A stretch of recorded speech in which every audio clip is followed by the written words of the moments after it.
Tahu tak bila Pasopayang ni dibina? Pasopayang 1 sebelum diroboh tu dibina tahun 1963 dan mula beroperasi tahun 1968. Pindah peniaga-peniaga dari Pasar Tanjung topok Ekong Isik.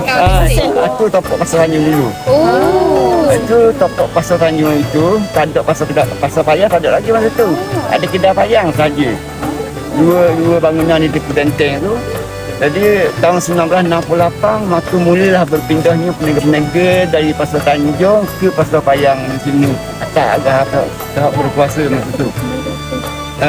Pasar tu siap dibina tahun 1967 dan diresmi oleh almarhum Kebaduli Sultan Ismail Nasiruddin Shah yang aku yang keempat dah silap poin.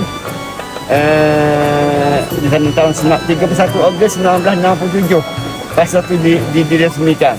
Jadi bermulalah maknanya tahun 1968 maka peniaga yang dah asal daripada Tanjung tu berpindah ke sini beroperasi hinggalah tahun 2018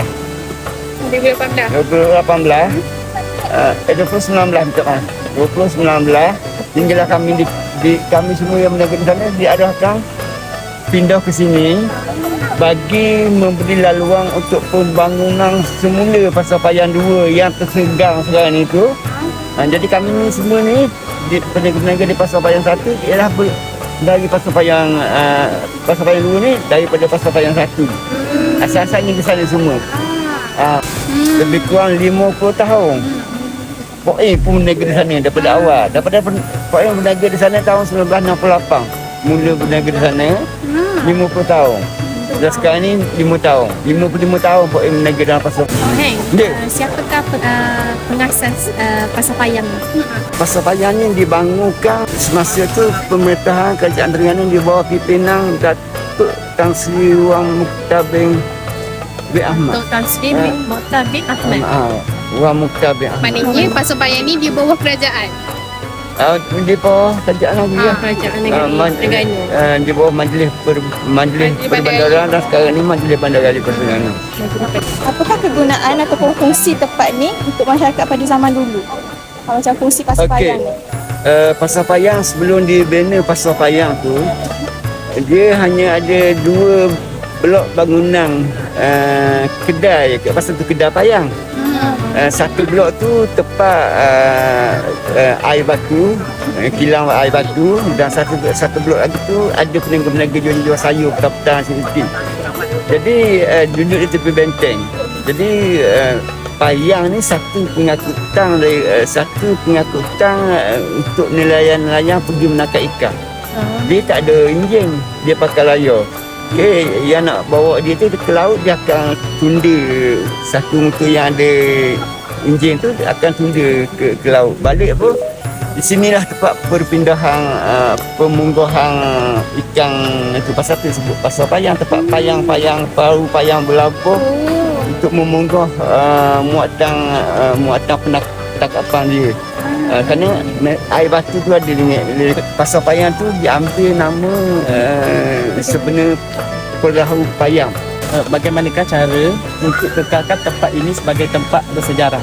Sesungguhnya patut kerajaan negeri yang bertanggungjawab dalam soal memelihara khazanah bangunan cerita dan sejarah dia. Kalau dia terlepas, bagaimana orang yang kemudian nak tahu sejarah ni? Jadi dia harus bertanggungjawab. Pak Heng, apakah peranan Pak Heng untuk kekalkan sejarah tempat ni? Selain pada kekalkan nama dia tu, di samping tu perlu ada pihak-pihak yang berkenaan, perlu ada gambar-gambar yang boleh ditunjukkan kepada generasi akan datang untuk menguatkan ataupun mempertahankan sejarah tu kepada generasi akan datang. supaya generasi akan datang tidak tahu sejarah Pasapayang. Kenapa korang rasa tempat ni perlu dipelihara sejarah dia? Memandangkan tempat ni dah menjadi tempat bersejarah. Jadi memang perlulah, wajib perlu mempertahankan, memeliharakan ataupun mengambil satu-satu tindakan yang bersesuaian supaya sejarah ni terus berkekalan sepanjang masa dan sepanjang zaman. Apakah cadangan Pak Him untuk memelihara tempat ni pada masa akan datang? Patut tahap tertentu, maknanya dia perlu mencari satu kaedah yang lebih Berkesan. yang lebih baik, yang lebih berkesan di hati orang ramai sini, sama ada pelacur ataupun sendiri untuk memelihara Pasapayang. Apa yang perlu dia tindakan? Selain pada nama dah kekalkan tau. Bentuk pasar dah berubah dah, tapi tak apalah, maknanya asalkan tempat maknanya supaya pihak-pihak berkenaan tu sentiasa mencari jalan supaya maknanya dia ni tidak tergugah. Sebab yang takut maknanya lama-lama jadi sejarah akan kukuh gitu je. Kalau lah maknanya pihak-pihak kerajaan tu tak perhati betul, tak kawal, akan hancur lah di sana. Bila peniaga itu akan guna tika dan ada pasal akan tak maju. Bila tak maju tu memang akan bermasalah.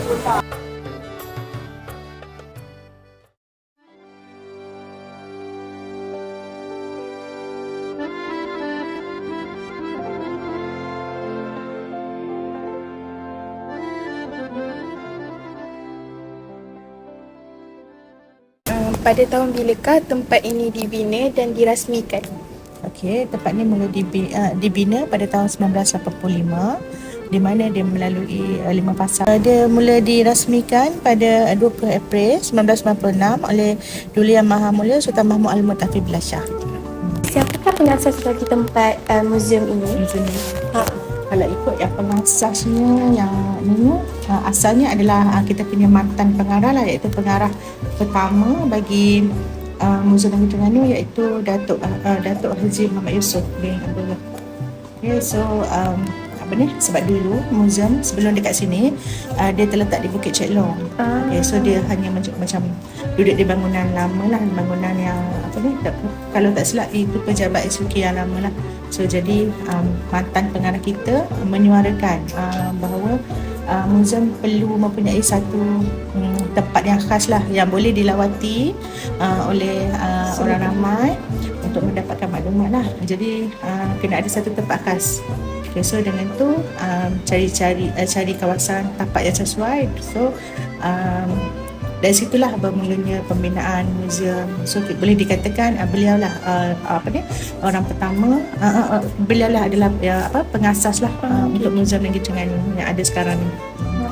Terima kasih. Apakah kegunaan atau fungsi tempat ini untuk masyarakat?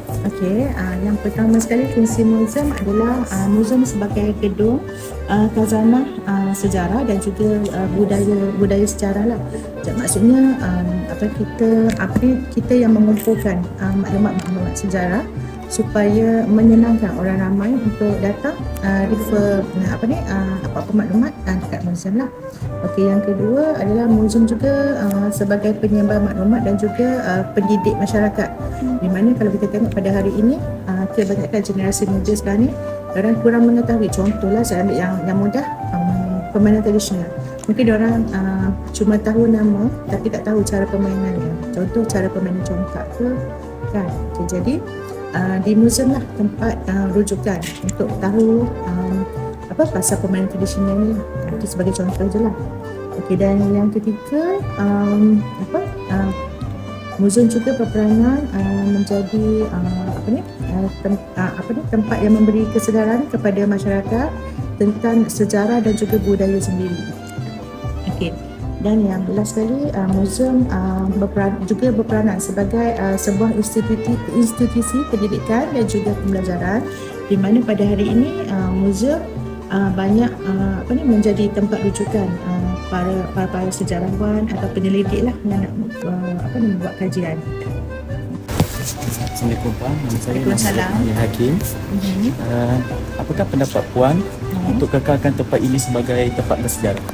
Okey, sebenarnya untuk kekalkan tempat ini, kalau ikut sekarang lah, setelah banyak yang kita buat untuk memperkenalkan muzium ni kepada masyarakat lah. Okey, sebagai contoh, kita membuat road tour ke sekolah-sekolah ataupun dan juga institusi pendidikan untuk memperkenalkan muzium lah kepada masyarakat, kepada pelajar lah, supaya mereka tahu, mereka bukan sahaja belajar sejarah tapi mereka tahu bahawasanya di muzium ni kalau nak cari barang sejarah mereka boleh datang ke muzium. Okay, dan kita juga membuat pelbagai program lah seperti pertandingan mewarna, karnival masakan, pertandingan permainan tradisional dan banyak lagi lah aktiviti yang kita rangka. Dan kita juga banyak join macam event-event yang buat kamera mini lah untuk untuk mendekatkan lagi muzium dan juga masyarakat.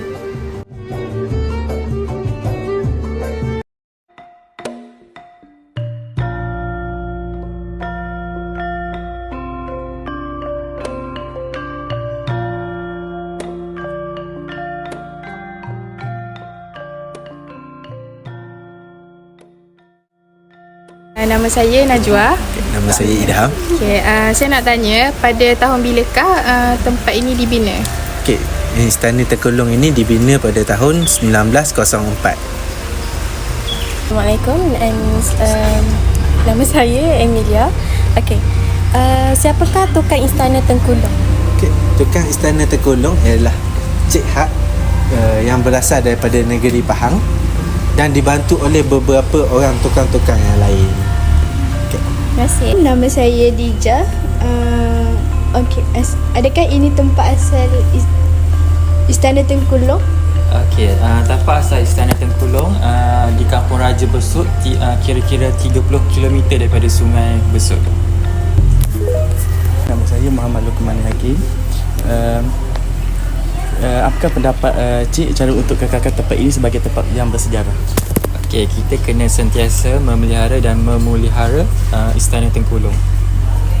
Assalamualaikum, nama saya Aimi Kristina. Apakah peranan Tuan untuk kekalkan sejarah dan aktiviti di tempat ini? Okey, bagi pendapat saya untuk mengekalkan sejarah di Istana Tengkulong ni adalah seperti melaksanakan aktiviti-aktiviti yang setelah sedia ada di Istana Tengkulong ni. Kenapakah tempat ini perlu dipelihara dan dijaga sejarahnya? Okey, ianya penting dijaga untuk rujukan generasi akan datang.